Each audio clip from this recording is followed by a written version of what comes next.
Allah dapat terus membantu bencana kecemerlangan ummah. Mengandungi serbuk koko, tamar, ginkgo biloba, madu dan kismis serta fiber, protein, vitamin dan mineral yang baik untuk badan. Mengandungi serbuk koko, tamar, ginkgo Fortune Resources 017-437-9124 atau 012-557-1411 atau layari www.smartcoco7.com untuk senarai stokis dan pengedar terdekat anda.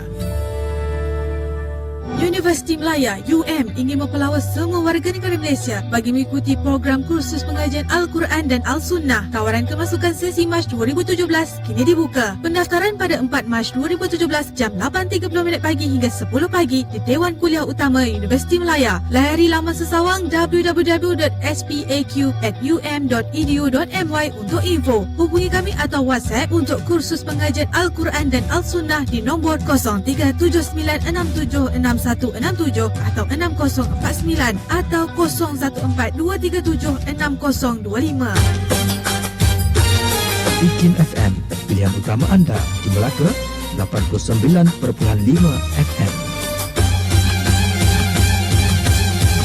منا الرجاء ومنك العفو والجود منا الدعاء ومنك الفضل ممدود منا الرجاء ومنك العفو والجود يا رب منا الدعاء ومنك الفضل ممدود منك العطايا بلا حد ولا عدد وجهدنا لأداء الشكر محدود وجهدنا لأداء الشكر محدود يسبح البحر بالأمواج خالقه في حمده لك إعظام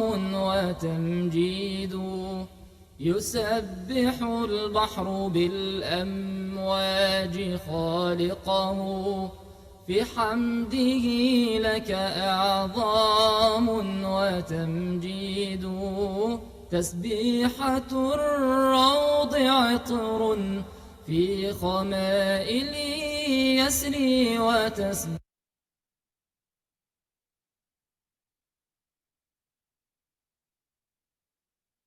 تسبيحة العصفور تغريد تغريد منك العطايا بلا حد ولا عدد وجهدنا لأداء الشكر محدود وجهدنا لأداء الشكر محدود من طينة بشرا يا رب من حبة شجرا يا رب من طينة بشرا يا رب من حبة شجرا يا رب لولاك في غرسه لولاك في غرسه ما أورق العود جليتها صورا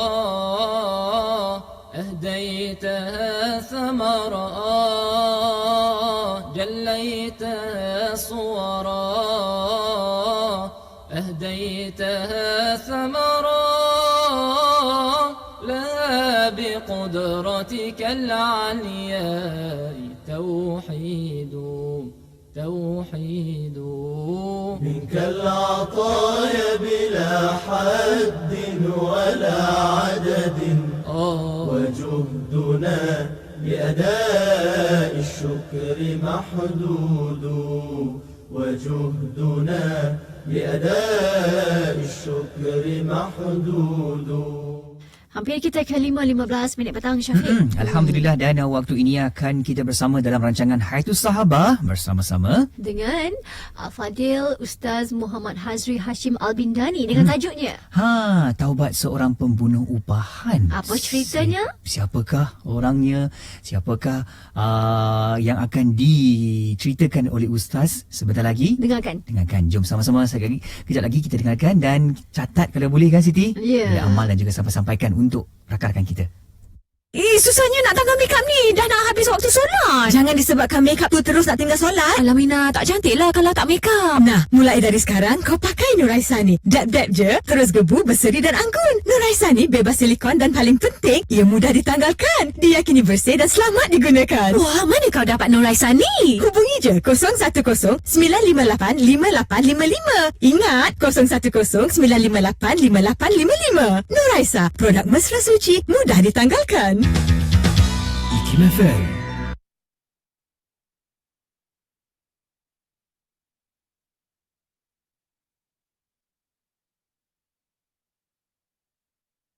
Kuantan 89.6.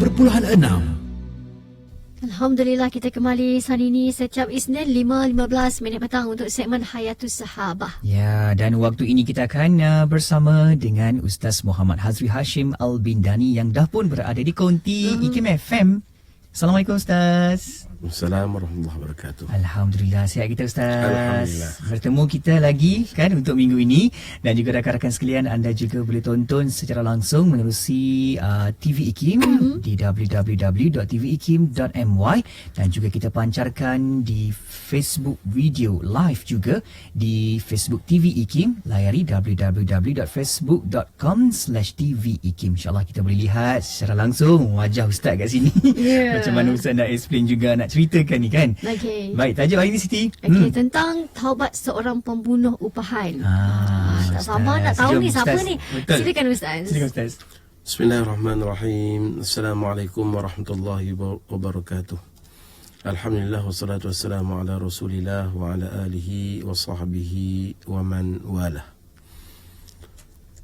Terima kasih pada DJ Syafiq dan juga Siti. Saya sama-sama Ustaz. Hafizahumullah. Ahbabuna fillah, muslimin dan muslimat, sidang pendengar yang dirahmati Allah Subhanahu wa taala. Alhamdulillah, segala puji dan syukur kepada Allah kerana dengan limpahan rahmat, taufik serta hidayah daripada Allah Subhanahu wa taala, pada petang ini sekali lagi kita ke udara dan didoakan semua dalam keadaan baik-baik, sentiasa dalam rahmat, keberkatan dan juga dalam taufik daripada Allah Subhanahu wa taala. Bicara kita pada petang ini berkenaan dengan seorang pembunuh upahan, Masya Allah, yang mana ya orangnya ini merupakan manusia yang pernah kita katakan merobekkan hati Rasulullah SAW dengan kesedihan yang amat sangat, kerana dia merupakan pembunuh kepada Sayyidina Hamzah bin Abdul Muttalib, bapa saudara Rasulullah SAW, dan juga merupakan saudara susuan kepada baginda Nabi, bahkan merupakan tonggak utama dalam perjuangan dakwah Rasulullah SAW, pembela baginda Nabi SAW, ya, sepanjang daripada hayat baginda SAW dalam urusan dakwah baginda SAW.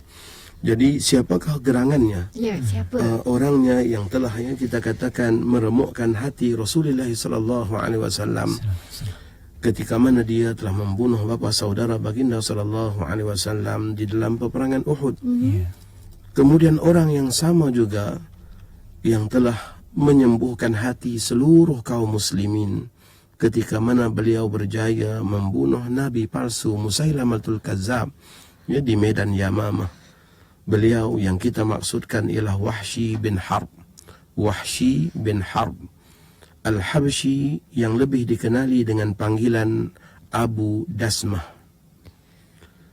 Kisah berkenaan dengan Wahsy merupakan kisah yang sangat hebat, yang patut kita ambil pengajaran daripadanya, bagaimana kesungguhan seseorang itu dengan erti kata, ya, cintanya kepada baginda sallallahu alaihi wasallam selepas beliau mendapat iman, tidak menjauhkan baginda daripada beliau, daripada hatinya, ya, walaupun mungkin gorisan luka di hati baginda sallallahu alaihi wasallam itu belum benar-benar sembuh, tapi kita lihat bagaimana keteguhan Sayyidina Wahsy ini untuk sentiasa bersama Rasulullah sallallahu alaihi wasallam. Baik, kita mulakan kisahnya.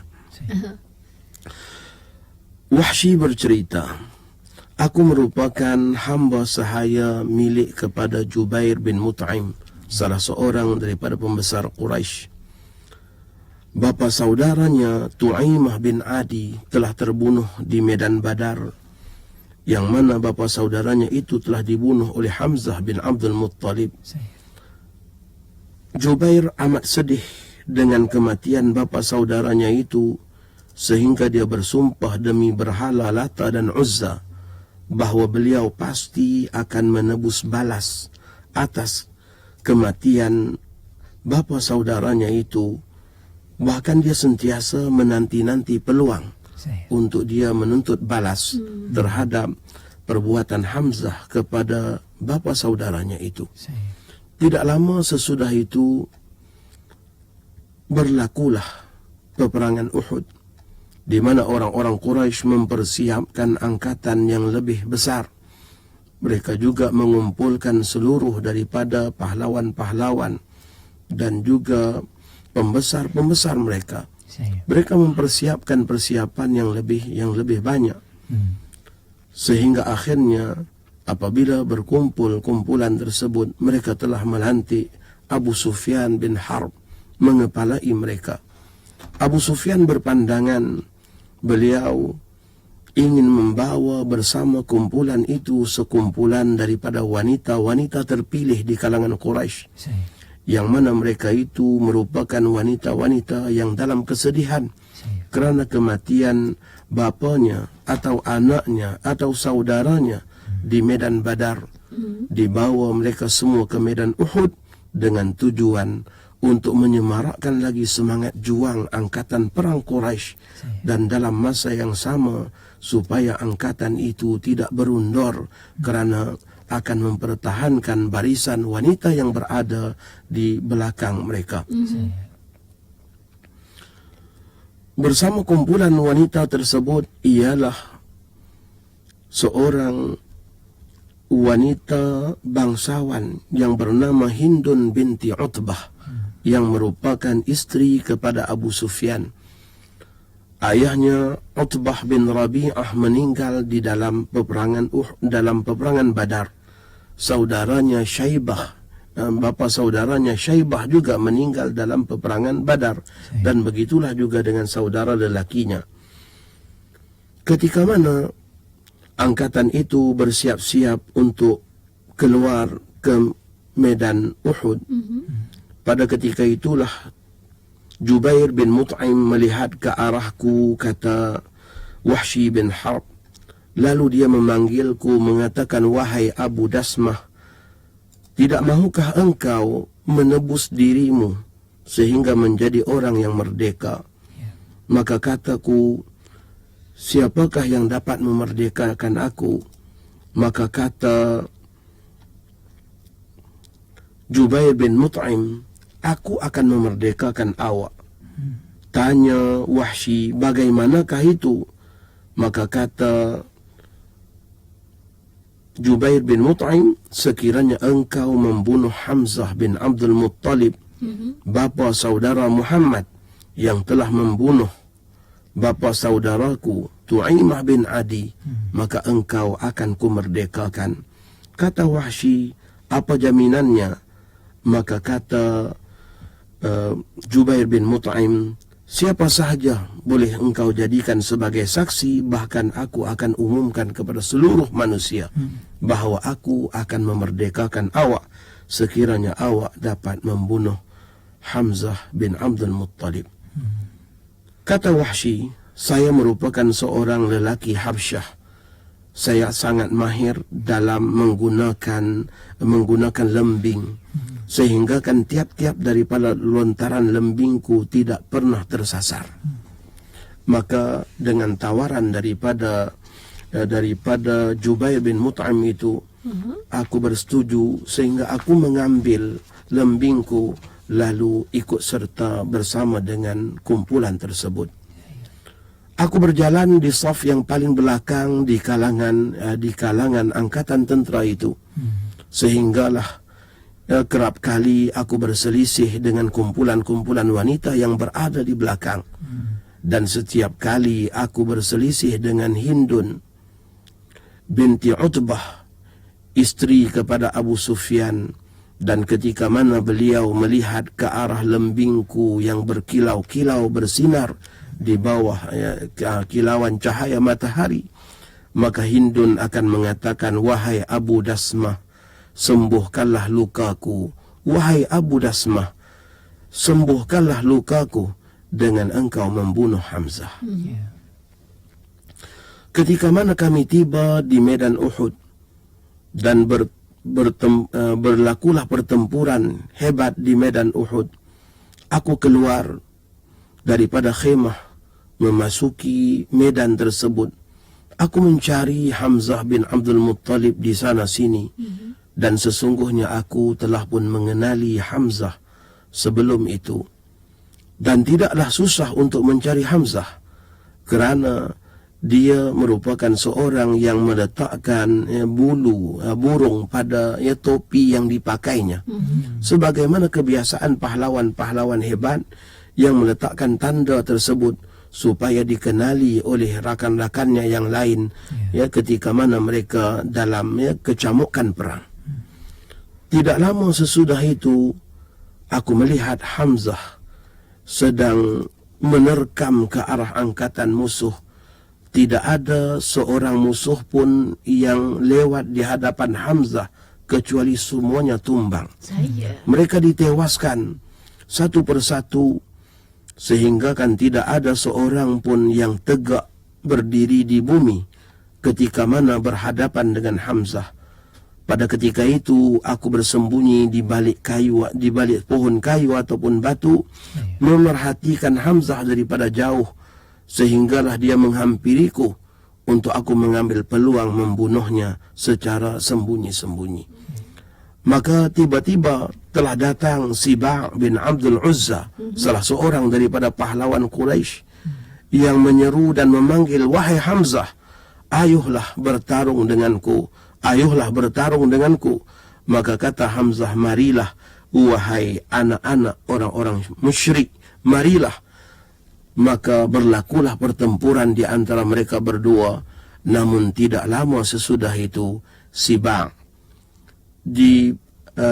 telah ditetak oleh Hamzah dengan pedangnya, sehinggalah dia jatuh tersungkur meninggal pada ketika itu juga dalam hal keadaan bersimbah darah. Maka ketika itulah aku merasakan bahawa Hamzah sudah hampir dan dapat dicapai oleh lembingku. Maka aku keluarkan lembing tersebut, lalu terus kuluncurkan ke arah Hamzah. Tepat lembing itu kena pada bahagian rusuknya, sehinggalah tembus ke belakang. Hamzah pada ketika itu cuba untuk melangkah beberapa langkah kepadaku, namun kesakitan yang amat sangat menyebabkan dia jatuh, yang mana tidak lama sesudah itu lembing yang melekat pada badannya itu yang menyebabkan dia tidak mampu lagi untuk bangun, yang akhirnya meninggal dunia. Kubiarkan Hamzah sehinggalah dia tidak bergerak lagi. Maka pada ketika itu aku datang kepada Hamzah, ku cabut lembingku itu dan aku kembali ke khemah. Aku berehat di khemah, tidak lagi berperang, kerana tujuanku datang bukanlah untuk berperang, memperjuangkan orang-orang Quraisy. Kedatanganku hanyalah untuk membunuh Hamzah, untuk mendapatkan suatu erti kemerdekaan dalam hidup. Peperangan berkecamukkan makin hebat. Ramai di kalangan kaum muslimin yang gugur. Dan pada ketika itulah wanita-wanita Quraisy bagaikan singa-singa betina yang ganas, mereka juga keluar mencari mayat-mayat kaum muslimin yang mereka kenali. Termasuklah Hindun binti Utbah. Ketika mana mereka menemui mayat-mayat kaum muslimin, mereka akan memotong telinga, hidung dan juga merobek mulut-mulut mereka. Termasuklah juga mereka membelah perut-perut angkatan kaum muslimin yang gugur syahid. Dan hal itu dilakukan sama kepada Hamzah bin Abdul Muttalib. Hindun telah mengambil telinga-telinga kaum muslimin dan hidung mereka, lalu dijadikan sebagai rangkaian rantai untuk dipakainya. Sehinggalah ketika mana dia telah dapat membentuk satu kalungan untuk dipakai, maka ketika itu dia menanggalkan rantainya sendiri, diberikan kepada Wahsy bin Harb sebagai hadiah kerana telah berjaya membunuh Hamzah bin Abdul Muttalib. Itulah sebahagian daripada kisah yang kita katakan bagaimanakah lelaki ini telah menyebabkan berlakunya kesedihan yang amat sangat kepada Rasulullah sallallahu alaihi wasallam, sehingga saat Nabi kita melihat bapa saudaranya Hamzah dalam hal keadaan tak dikenali lagi kerana dipotong hidungnya, dipotong telinganya, dirobek mulutnya, dicederakan dirinya, bahkan dibelah perutnya, maka pada ketika itu Nabi kita sangat-sangat sedih dan baginda sallallahu alaihi wasallam menangis. Begitulah juga dengan ipar baginda sallallahu alaihi wasallam yang bernama Wahsy bin Harb. Beliau juga dipotong hidung dan telinganya dan digantungkan pada sepohon pokok di medan Uhud.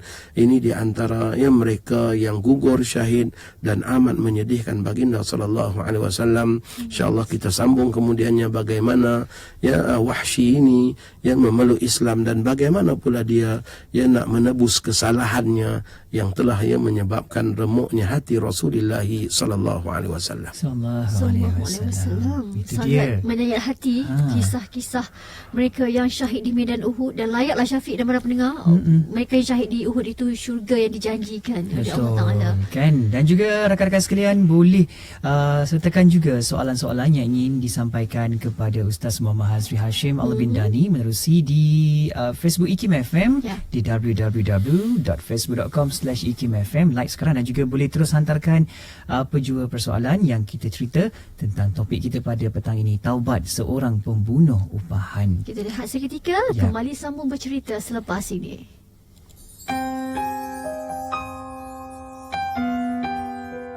Kita tahu bahawa rumah kita yang kita akan tinggal dan kita akan duduk nanti ialah yang disebut dengan kubur. Kubur ini merupakan awalu manazil, rumah yang pertama yang kita akan tinggal dalam kubur nanti.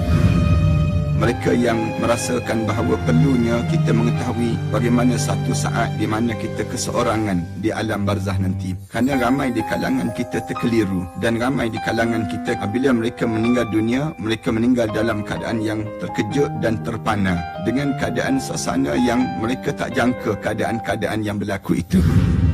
Assalamualaikum warahmatullahi. Teman-teman, jangan lupa bersama dengan saya di IKIM FM, pilihan utama anda dalam rancangan Mau'izati, dan mudah-mudahan kita sentiasa dalam ingatan dan rahmat Allah SWT. Dengarkan Mau'izati bersama Ustaz Ahmad Yusuki Abdul Rani pada setiap hari Khamis 5.15 petang di IKIM FM, pilihan utama anda. Alhamdulillah, terus kembali waktu ini dengarkan rancangan Hayatus Sahabah bersama Ustaz Muhammad Hazri Hashim Al-Bindani. Silakan Ustaz sambungannya. Jom dengarkan. Ahbabuna fillah, ketika mana perang Uhud berlabuh, kata Wahsy, aku kembali bersama dengan angkatan Quraisy ke Mekah. Maka Jubair bin Mut'im telah pun melaksanakan janjinya terhadapku, sehinggalah aku telah dimerdekakan sebagaimana yang telah dijanjikan. Maka aku telah berbahagia mengecapi nikmat kemerdekaan sebagai seorang yang bebas. Akan tetapi urusan Muhammad sentiasa makin hari makin membesar, agamanya makin hari makin kuat, sehinggalah daripada waktu ke waktu, setiap kali aku terkenangkan akan urusan agama Muhammad, ia amat menakutkan aku, kata Wahsy. Amat membimbangkanku kerana apa yang telah kulakukan kepada bapa saudaranya Hamzah. Aku sentiasa dalam hal keadaan yang sedemikian, iaitu kebimbangan, kalau-kalau Muhammad akan dapat masuk ke kota Mekah, sehinggalah kebimbangan itu menjadi kenyataan. Ketika mana Muhammad memasuki kota Mekah dengan angkatannya, membuka kota Mekah itu kepada Islam, maka pada ketika itu aku melarikan diri ke Taif, mencari kebebasan di sana, mencari pelindungan dan keamanan daripada penduduk Taif. Namun tidak lama sesudah itu, orang-orang Taif pula memeluk Islam. Maka pada ketika itu, aku mula berkira-kira, kemanakah lagi akan ku pergi untuk menjauhkan diri daripada Muhammad? Apakah perlu aku pergi ke Syam, atau ke Yaman, atau ke negara-negara yang lain? Demi Allah, aku berada dalam kebimbangan yang amat sangat. Andai kata aku ditemui oleh Muhammad dan angkatannya. Sehinggalah tiba-tiba seorang lelaki yang memberikan nasihat yang sangat baik kepadaku dengan kelunakan suaranya dan kebaikan hatinya.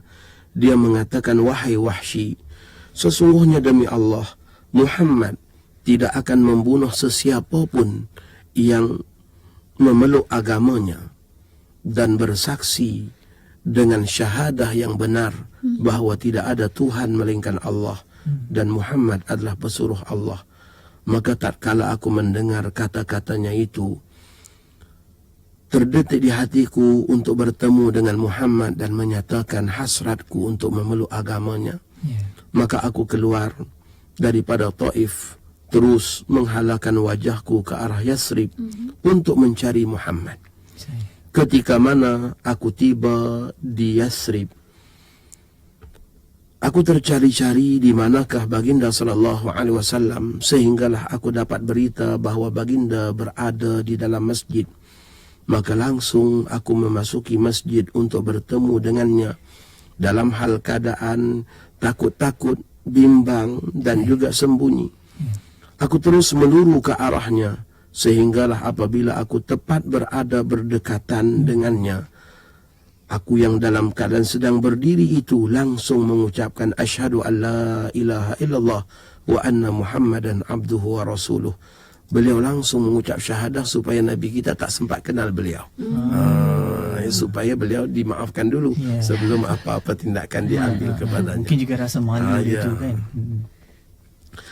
Apakala baginda sallallahu alaihi wasallam mendengar ucapan syahadah yang telah kulafazkan itu, baginda mendongak dan melihat ke arahku. Apakala baginda mengenali akan diriku, baginda sallallahu alaihi wasallam langsung berpaling daripadaku, lalu berkata, awahsyiyun anta, awakkah Wahsy orangnya? Maka aku menjawab, benar ya Rasulullah. Maka baginda sallallahu alaihi wasallam berkata, duduklah dan cuba kau ceritakan kepadaku bagaimana engkau membunuh bapa saudaraku Hamzah. Aku pun duduk lalu bercerita kepadanya bagaimana hari aku telah membunuh Hamzah. Ketika mana aku selesai daripada bercerita dan menyatakan sebab musababnya adalah untuk mendapatkan erti kemerdekaan dalam hidup, baginda sallallahu alaihi wasallam makin kuat berpaling daripadaku, langsung tidak melihat ke arahku. Baginda sallallahu alaihi wasallam menangis. Lalu baginda berpesan, ghaib wajhaka anni fala arayannaka ba'dal yaum. Nabi kita berpesan, wahai Wahsy, jauhkanlah wajahmu daripadaku. Bermula daripada hari ini, aku tidak akan melihat wajahmu lagi. Rasa-rasanya kita, kalaulah seseorang tak nak tengok kita, mungkin kita pun 1000 kali tak nak tengok dia. Tapi kita lihat bagaimana dengan Wahsy yang sudah menginsafi kesalahannya, yang mengaku dengan beriman kepada baginda sallallahu alaihi wasallam. Maka apabila Nabi kita katakan, jauhkanlah wajahmu daripadaku, sepanjang hidup Nabi kita sesudah itu, Wahsy tidak pernah muncul di hadapan Rasulullah Walaupun beliau ada dalam majlis baginda Nabi, beliau selalu berada jauh sehingga Nabi kita tidak nampak akan beliau. Itulah hal keadaan Wahsy, yang mana beliau memendam rindu kepada Rasulullah, ingin berdekatan dengan baginda Nabi, ingin juga melihat Nabi kita seperti mana orang lain, ingin juga bertegur siapa dengan baginda. Itulah perbualan akhir Wahsy dengan Rasulullah sallallahu alaihi wasallam, dan sesudah itu Nabi kita tidak pernah bercakap dengan Wahsy. Kerana tiap-tiap kali Nabi kita lihat kepada Wahsy, baginda sallallahu alaihi wasallam akan rasa sedih mengenangkan bagaimana bapa saudaranya Hamzah diperlakukan oleh orang-orang Quraisy di dalam peperangan Uhud itu. Maka aku berkekalan bersama dengan baginda sallallahu alaihi wasallam di kota Madinah, sehinggalah baginda sallallahu alaihi wasallam wafat dan kembali kepada Tuhannya. Wahsy terus bercerita, walaupun aku mengetahui bahawa Islam itu menghapuskan tiap-tiap kesalahan yang lepas, namun aku sentiasa merasakan begitu merasakan menyesal terhadap apa yang telah aku lakukan terhadap Hamzah. Dan juga penyesalan itu aku rasakan perlu ditebus dengan sesuatu, sehinggalah ketika mana wafatnya Rasulullah sallallahu alaihi wasallam, kita boleh bayangkan bagaimana kesedihan Sayyidina Wahsy ketika mana Rasulullah wafat. Orang lain semuanya datang memberikan penghormatan akhir buat Nabi kita. Sayyidina Wahsy satu-satunya manusia yang tak masuk. Kerana masih lagi berpegang dengan pesan Rasulullah, ghaib anni wajhak, jauhkan wajahmu daripada aku. Masya Allah, nak tampil tengok wajah Nabi kita yang wafat pun, buat tatapan kali terakhir pun Wahsy tidak boleh. Masya Allah. Jadi kita tahu bagaimana sedihnya beliau menanggung derita yang sedemikian. Maka ketika mana khalifah beralih kepada Sayyidina Abu Bakar As-Siddiq, dan Abu Bakar As-Siddiq pula menggerakkan angkatan perang untuk menentang kumpulan-kumpulan Arab yang murtad, termasuklah kumpulan yang paling besar, iaitu kumpulan Musailamatul Kadzdzab. Maka pada ketika itulah, kata Wahsy, aku berkata kepada diriku sendiri, sungguhnya inilah peluang engkau wahai Wahsy untuk engkau meraih semula kemuliaan di sisi Allah, dan janganlah engkau biarkan peluang ini terlepas. Maka aku keluar bersama dengan angkatan tentera kaum muslimin. Aku membawa lembing yang dahulunya aku gunakan untuk membunuh Hamzah. Dengan lembing itulah juga aku keluar berperang untuk menentang musuh-musuh Allah. Aku sentiasa mencari di manakah Musailamatul Kadzdzab, nabi palsu yang telah mendakwa dirinya sebagai nabi dan menyedihkan seluruh kaum muslimin. Musailamatul Kadzdzab menyebabkan murtadnya 50,000 orang murtad meninggalkan agama Islam. Maka ketika mana dalam kecamukan perang Yamamah, aku melihat Musailamatul Kadzdzab sedang berdiri menghunuskan pedang kepada musuh-musuhnya. Aku melihat seorang lelaki Ansar juga mencari-cari peluang, sebagaimana aku mencari peluang untuk membunuh Musailamatul Kadzdzab. Kedua-dua daripada kami berhasrat ingin menamatkan riwayat hidupnya. Maka ketika mana aku berjaya mendekati Musailamah, pada ketika itu kuhalakan lembingku ke arahnya, lalu kuluncurkan laju lembing tersebut daripada tanganku, sehinggalah tepat lembing itu menembusi dada Musailamah, sehinggalah dia gugur. Dan dalam masa yang sama, ketika mana Musailamah gugur, pada ketika itu saudaraku daripada Ansar itu menetak ke arah Musailamah, yang akhirnya Musailamah ditetak sehinggalah tidak mampu lagi bangun dan meninggal dunia di situ. Maka hanya Allah yang mengetahui apakah aku yang telah membunuh Musailamah ataupun saudaraku Ansar itu yang telah membunuhnya. Yang pasti kata Wahsy bin Harb, aku mengharapkan aku mengharapkan perhatian daripada Rasulullah sallallahu alaihi wasallam nanti, di mana perbuatanku itu mudah-mudahan dapat mengembirakan baginda Nabi dan baginda sallallahu alaihi wasallam ridha untuk bertemu dan melihat aku, kata beliau. Masya-Allah. Ya, jadi kerinduan dia tu begitu lama ya untuk mengharapkan ridha daripada Rasulullah sallallahu alaihi wasallam, mengharapkan Nabi kita akan terima beliau sebagaimana diterima orang lain, dan mengharapkan juga beliau dapat menghiburkan hatinya kerana dapat berbicara dengan baginda sallallahu alaihi wasallam sebagaimana bicaranya orang lain dan pergaulannya orang lain. Inilah kita lihat bagaimana kesungguhan beliau, walaupun dalam hadis Nabi kita katakan al-islamu yajubu ma qablah, dengan engkau menganut Islam itu, Islam telah pun menghapuskan dosa-dosamu yang lepas. Tapi tetap juga berbuku di hati Wahsy bin Harb rasa tidak senang disebabkan beliau tidak dapat mengembirakan baginda sallallahu alaihi wasallam, sehinggalah membawa beliau kepada menentang angkatan musuh yang mudah-mudahan dengan membunuh sejahat-jahat manusia di atas muka bumi itu dapat mengembirakan baginda Nabi. Dalam riwayat yang lain kata Wahsy bin Harb, aku pernah membunuh sebaik-baik manusia selepas Nabi Muhammad, iaitu Sayyidina Hamzah, dan aku tebus kesalahanku itu dengan aku membunuh sejahat-jahat manusia di atas muka bumi Allah. Mudah-mudahan Rasul dan juga Allah meredaiku. Itu di antara kata-kata dan harapan beliau. Allah, itu dia, ya Allah. Kita lihat seketika. Dan ramai bertanya soalan ni Ustaz tentang kisah yang kita kongsikan petang ini. Kita akan raikan selepas ini, Syafiq. Baik, betul, terus dia bersama kami di dalam rancangan Hai Tu Sahabah.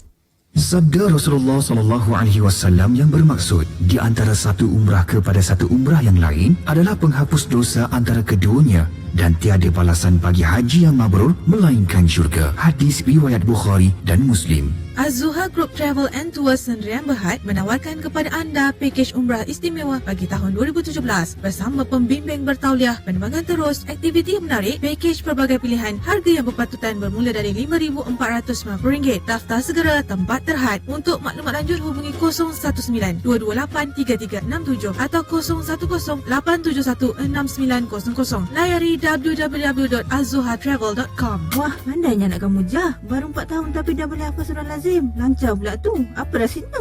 Tak ada apa rahsia pun. Cuma apa yang nak saya amalkan ialah Asyhadah Genius. Asyhadah Genius? Ya, Asyhadah Genius ni terdiri daripada makanan-makanan terbaik dunia, iaitu seperti madu, delima, kurma, kismis. Mahal tak? Taklah. Asyhadah Genius menyediakan pakej-pakej yang murah dan jimat. Wah, murah, berkesan, berbaloi pula tu. Macam mana kalau saya nak beli Asyhadah Genius ni? Kalau berminat, boleh call atau WhatsApp 017-495-0749 atau 017-495-2764. Wah, tak sabar nak lihat perubahan anak saya pula. Saya nak order sekarang lah. Saya suka dengan Asyhadah. Kita sambung untuk Hayatus Sahabah. Alhamdulillah. Banyak soalan yang ditanyakan oleh pendengar kita ni, Syafiq. Ya, dari Facebook IKIM FM ni dapat soalan dari Daus Kasturi Kijang. Katanya, soalan saya, apakah ibrah yang boleh kita dapat dari kisah Sayyidina Wahsy ini dengan kehidupan seharian kita, Ustaz? Silakan. Ahbabuna fillah, di antara ibrah yang paling besar yang kita boleh ambil daripada Sayyidina Wahsy bin Harb, bagaimana kesetiaannya terhadap Islam dan Rasulullah sallallahu alaihi wasallam. Kita andai kata orang kata tak nak tengok muka kita, mungkin kita 1000 kali tak nak tengok. Tetapi kerana kebenaran itu berpihak kepada orang yang tak nak tengok kita.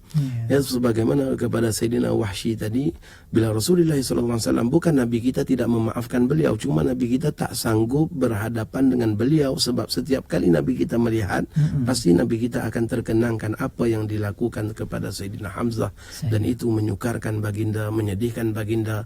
Baginda bimbang kalau dengan tergurisnya hati baginda berulang-ulang kali itu mendatangkan kemurkaan Allah kepada Wahsy.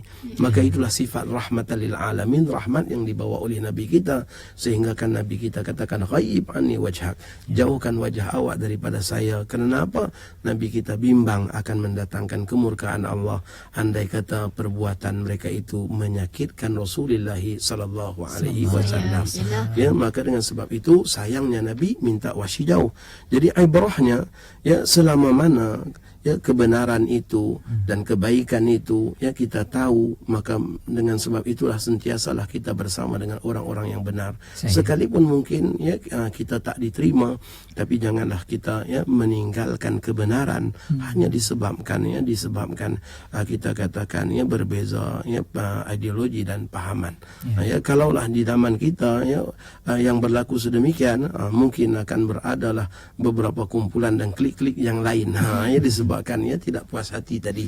Tapi kita lihat bagaimana Sayyidina Wahsy masih lagi istiqamah dengan Islam, masih lagi kita katakan tetap dengan perjuangan Rasulullah ya, sekalipun Nabi kita katakan menjauhlah awak ya daripada saya. Wahsy tidak meninggalkan Nabi.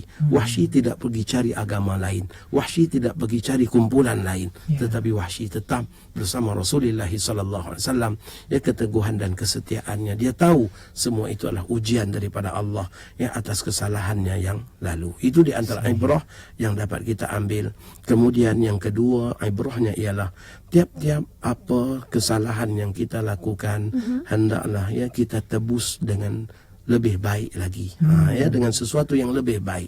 Itu yang ditunjukkan dalam keazaman hidup Sayyidina Wahsy bin Harb bila datang munculnya fitnah ya golongan murtad dan munculnya Musailamatul Kadzdzab. Wahsy merasakan itulah peluang untuk dia menebus atas kesalahan-kesalahannya yang lalu, yang diharapkan dengan dia melakukan sedemikian dia akan meraih ridha Allah dan juga ridha Rasulullah sallallahu alaihi wasallam. Maka dengan sebab itu dalam hadis Nabi kita katakan wa atbi'is sayyi'ata al-hasanah tamhuha. Tiap-tiap keburukan yang engkau lakukan susulkanlah dengan kebaikan, kerana kebaikan itu akan menghapuskan keburukan. Dalam Al-Quran Allah katakan innal hasanat yudhhibna sayyi'at. Sesungguhnya perkara-perkara baik yang kau lakukan akan menghapuskan keburukan yang lalu. Jadi ya sebagai ibrah daripada kisah Sayyidina Wahsy ini, setiap kali kita rasa tersalah dengan seseorang ataupun yang tersalah dalam kehidupan, pada saat itu bertaubatlah.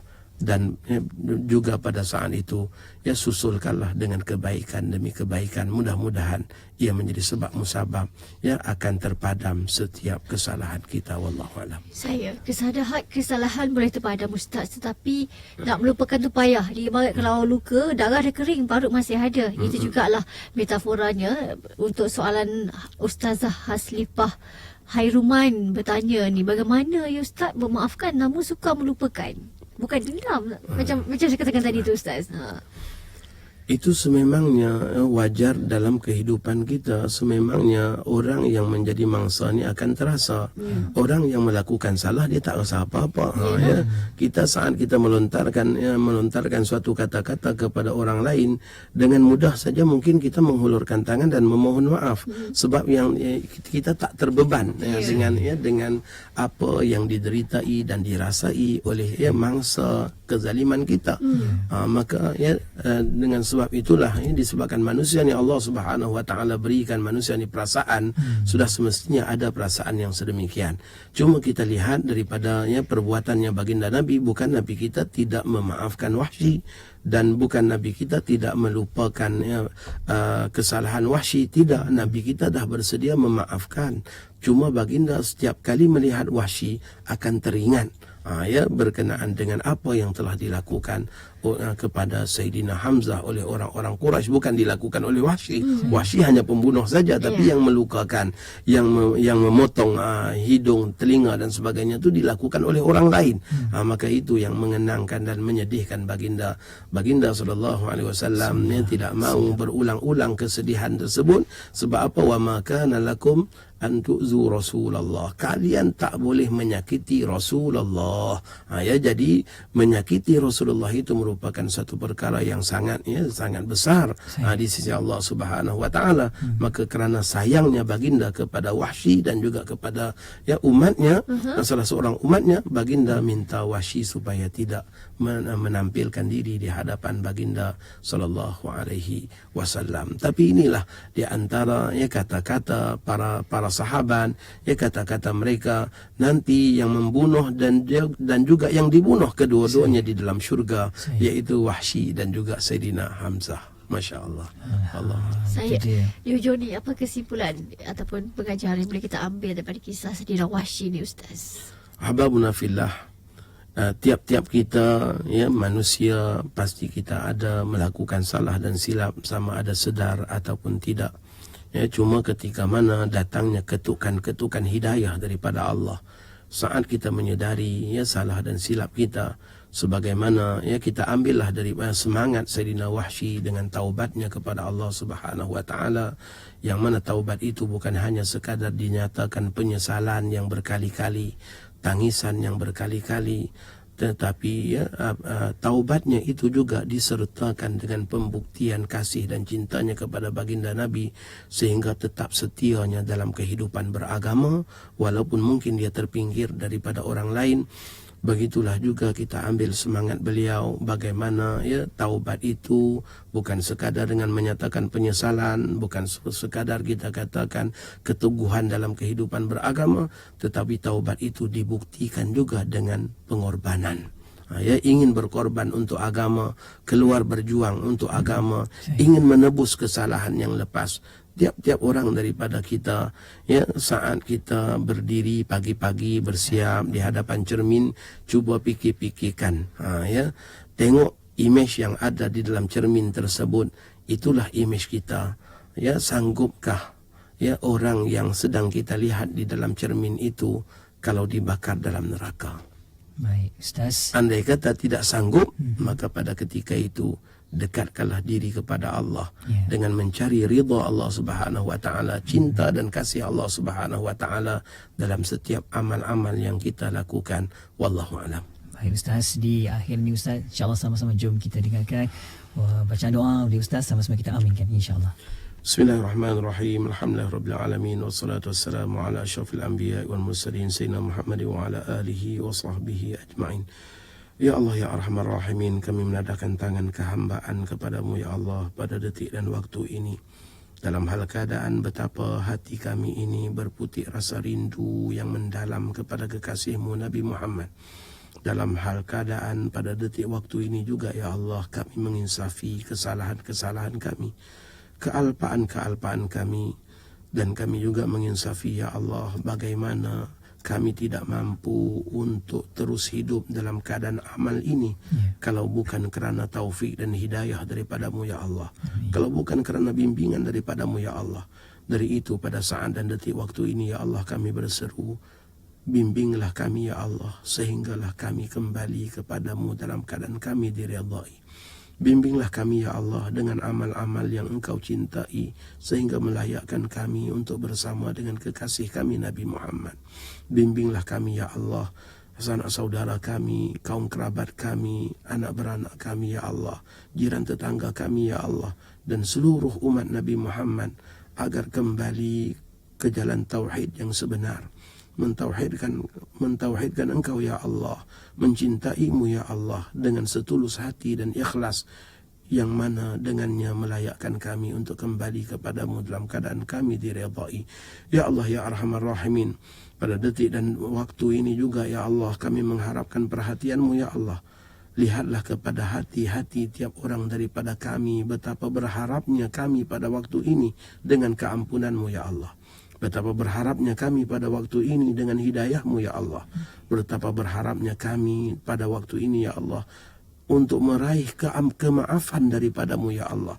Dari itu, ya Allah, Kau anugerahkanlah kepada kami hidayah, kemaafan dan juga keampunanmu, ya Allah. Ya Allah, ya Arhamar Rahimin, kami juga merayu, merintih dan meminta kepadamu, ya Allah. Kau rahmatilah orang-orang tua kami, ya Allah, ibu ayah kami, ya Allah. Kasihanilah mereka, berkatilah kehidupan mereka, berikanlah keafiatan dan kesejahteraan buat mereka. Ya Allah, kasihanilah anak isteri kami, ya Allah. Engkau telah bahagiakan kami dengan adanya mereka dalam kehidupan ini. Bahagiakanlah kami, ya Allah, dengan kesolehan mereka. Bahagiakanlah kami, ya Allah, dengan kebahagiaan mereka. Bahagiakanlah kami, ya Allah, dengan doa-doa dan amal ibadah mereka. Ya Allah, ya Arhamar Rahimin, padamulah juga kami berseru, merayu dan merintih, ya Allah. Kau satukanlah hati seluruh umat Nabi Muhammad, ya Allah. Satukanlah hati seluruh umat Nabi Muhammad, ya Allah. Allah. Leburkanlah keegoan mereka ya Allah, sehingga mereka dapat bersatu di bawah lembayung rahmat-Mu ya Allah. Rahmatan lil alamin, dengan kasih dan cinta yang dibawa oleh Nabi-Mu ya Allah. Ya Allah ya Arhamar Rahimin, Kau bantulah pejuang-pejuang agama-Mu, pendakwah-pendakwah ya Allah, di mana sahaja mereka berada ya Allah. Bantulah mereka ya Allah. Ya Allah, Kau hitunglah tiap keringat dan langkah mereka ya Allah, dengan ganjaran pahala dan ridha-Mu kepada mereka. Ya Allah ya Arhamar Rahimin, Kau utuskanlah guru-guru yang baik yang dapat mendidik dan mengasuh anak dan keluarga mereka ya Allah. Kerana kesibukan mereka dalam urusan dakwah, kesibukan mereka dalam urusan perjuangan untuk agama ya Allah, kadangkala menyebabkan mereka tidak sempat untuk memberikan didikan untuk anak isteri mereka ya Allah. Kau berikanlah anugerah guru-guru yang terbaik untuk membimbing mereka ya Allah dan kami semua. Ya Allah ya Arhamar Rahimin, pada-Mu juga kami merayu, merintih dan meminta ya Allah, hentikanlah kezaliman orang-orang yang melakukan zalim. Hentikanlah kezaliman orang-orang yang melakukan kezaliman. Amankanlah negara kami ya Allah. Makmurkanlah negara kami ya Allah. Jadikanlah negara kami negara yang mendapat rahmat, keberkatan dan juga kemaafan daripada-Mu ya Allah. Rabbana atina fid dunya hasanah wa fil akhirati hasanah wa qina adzabannar. Sallallahu alaihi wasallam Muhammad wa ala alihi wa sahbihi wa baraka wasallam. Walhamdulillahi rabbil alamin. Taqabbalallahu minkum. Minna wa minkum taqabbal ya karim. Alhamdulillah. Terima kasih Ustaz Muhammad Hazri Hashim Al-Bindani dalam rancangan Haidul Sabah yang kali ini mengupas topik taubat seorang pembunuh upah. InsyaAllah semoga apa yang disampaikan oleh Ustaz moga-moga beroleh manfaat dan juga tambahkan lagi ilmu kita bersama-sama insyaAllah. Assalamualaikum Ustaz. Assalamualaikum. Okey, kita berakhir di sini untuk sembang Haidul Sabah. Teruskan setia bersama dengan kami.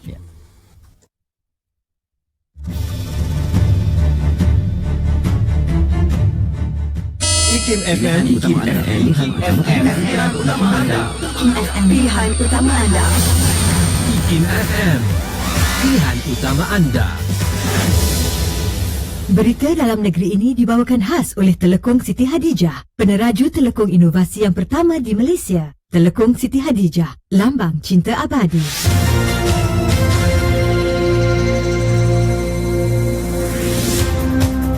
Assalamualaikum dan selamat petang bersama saya Nik Hasan.